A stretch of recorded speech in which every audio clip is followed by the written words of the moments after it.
Hey guys, it's Michael. Welcome back to my YouTube channel and welcome to a new video of the programming series. And today we will discuss why you don't need volume phases anymore. It's over, guys. We know better now.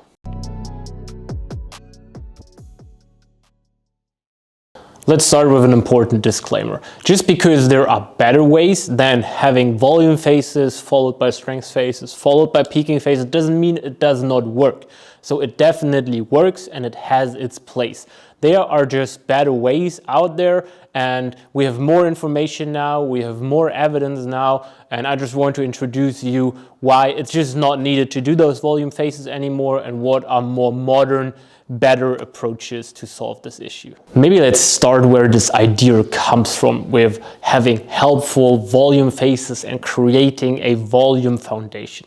So the idea is actually pretty smart if you take a look at it. We know that more muscle tissue has more strength potential because bigger muscles, like bigger cross section of the muscle, has more strength potential and it creates better leverage. So you have basically two big advantages from a bigger muscle if you then going into a strength phase where you want to realize the potential that you worked for. So the idea was that we are using a phase and dedicating it solely to hypertrophy in order to build as much muscle tissue as possible to then benefit from it in our strength phase. Big disadvantage of the system is that in those phases where you go with like whatever number of sets, like in this example we're using 5 sets, if you do 5 sets of 10, 5 sets of 8, that you're working very unspecific. That means the carryover to your 1 rep max, especially in the practice part, because every 1 rep max lift needs pretty specific practice, as when the weights are getting heavier, balancing is different, bracing is different, pushing feels a little different, pulling feels a little different. So we need specific practice in order to get better in those specific rep ranges. If we're not doing them, if you're not using the higher loads on the higher percentages because we're using the higher rep ranges, we will lose that adaptation. Hence, our 1 rep max is not practiced as much, and so you can actually lose some strength adaptation in those phases. If you're interested in premium street lifting equipment, we also have epic bundles now on our website. There is a new product, the SL Pro Performance wrist straps. As you can see, they are a bit thicker as the usual ones you get from other calisthenics companies. It has extra big Velcro area here and here, so you really have this, like, can you hear that? Nice. So you have this big stability effect. They're also a bit longer. It's 55 centimeters. So amazing support, but they're still not too stiff that it hurts in dips and squats. So for street lifters, perfect. Then also in those bundles, we have the SL Pro 7mm stiff sleeve. They're stiff on the inside, more soft on the outside, so that you can get smooth in them, but still get the best support possible. They will be also in the bundles. And of course, the best seller as always, the king of weighted belt. All sizes are back in stock. So if you are looking into starting street lifting, then definitely make sure to check out this new bundle because it provides you with all the essentials that you need. So if you now look at a full year, there's actually very little phases where you have that specific training that will actually carry over the most to your 1 rep max, where you practice with low reps and where you practice with those high weights. So wouldn't it be smarter to use a system that allows you to integrate that practice to a small extent whole year round, so you're not losing your strength adaptations but actually getting better at it, while having enough volume and having enough stimulus to create hypertrophy whole year round? And that is definitely possible, and I will show you also why. The main thing that has changed within the last years is the understanding of how hypertrophy works. We now know that we don't need those 10+ ranges to build muscle tissue. We only need high effort. That means we need to train close to failure, and then hypertrophy is stimulated independent of the load. That means a set of 10 train close to failure builds muscle as good as a set of 5 train close to failure. That means in order to build tissue, we don't need sets of 10 anymore.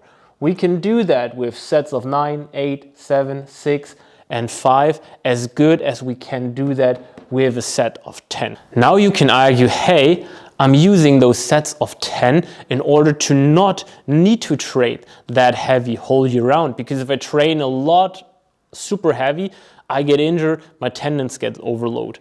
And this is also a learning that comes from system like that. Because what you do is you train unspecific, unspecific, yeah, okay, specific, very specific, very specific. So the body is not adapted to loads like this. And if you're then switching to it and do it for 5 sets for a whole block, that is just too much for your body to cope with. So it would be smarter to always have a dose of very heavy training in your training that keeps your body adapted to it. It does not need to be much. It can be just 1 set a week. And we know from the evidence that roughly 1 set a week is enough for most lifters to maintain their strength. So if 1 is already enough to maintain and for some even to progress, then think of what 2 heavier sets can do. And 2 heavy sets a week is definitely not too much for your body. And if you're getting injured from it, then it's definitely not the load that was the problem, but rather your recovery or your exercise execution. So now let's take a look at how the different reps are related to the percentages if we're looking at an RPE of 10. We have 100% for a single, and we have roughly 80% for an RPE 10 repetitions. That means if we're assuming that roughly 80% is needed in order to stimulate strength, if you're getting more advanced, it probably gets a bit higher in order to stimulate strength. For a beginner, sets of 10 at an RPE 10 build strength decently.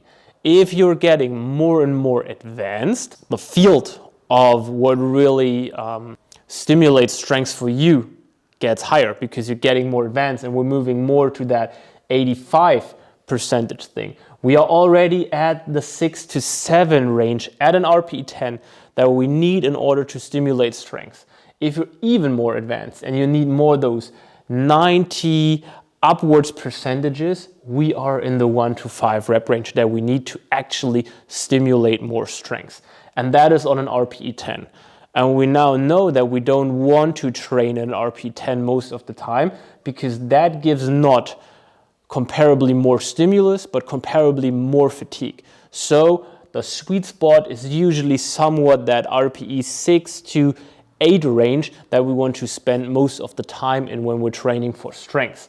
And if we assume that 1 RPE point equals roughly 2.5%, then you see that for the more advanced lifters, that range here is not building strength very good anymore. So if you're having systems where you start with 5 times 10, 5 times 8, 5 times 6, in that time, you're probably not stimulating strength as good as you could, and you will lose your strength adaptations in that time frame. Now, what's the better way? The better way would be to train specific whole year round to a certain extent in order to not lose your adaptations.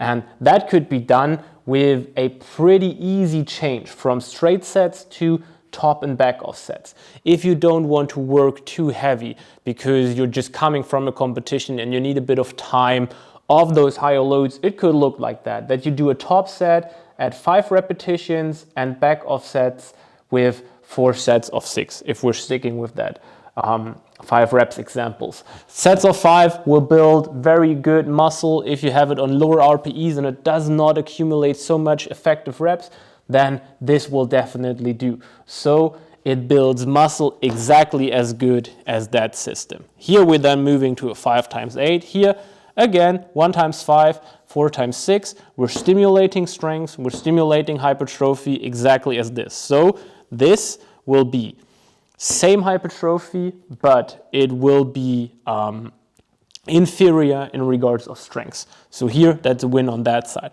We're moving to a 5 times 6, which will be okay-ish for strength. It will be good for hypertrophy. Here, we are very specific with this 1 set for strength, and we are very good with strength and hypertrophy here. So this probably has the same hypertrophy effect as this, but the better carry over to our strengths.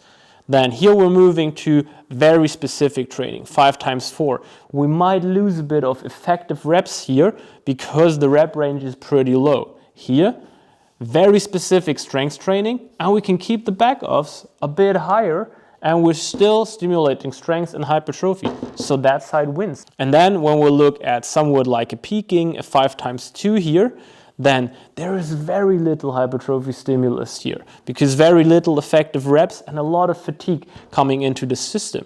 We could do that better if we're having a single as our top set, very specific, very good in order to prepare for that competition, and we can use the back offs to still have a bit of that hypertrophy stimulus so we don't lose muscle, which actually happens pretty fast.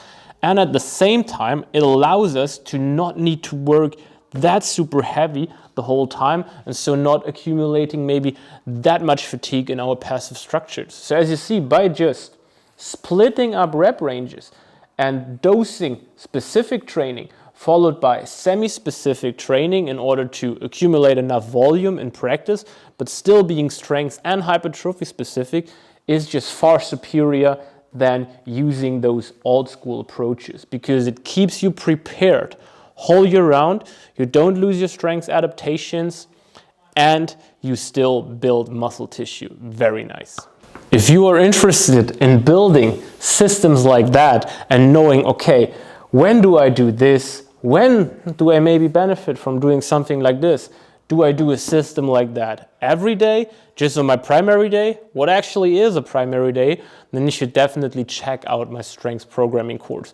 In this course, all of this will be explained step by step. It will be suitable for beginners as well as intermediate and advanced athletes, because we're really starting at the absolute basics with selecting rep ranges, sets, exercises, goal selection, explaining how to do everything of it, and then really going into the programming together. So if you are interested in improving your strengths programming skills, then definitely check out this course.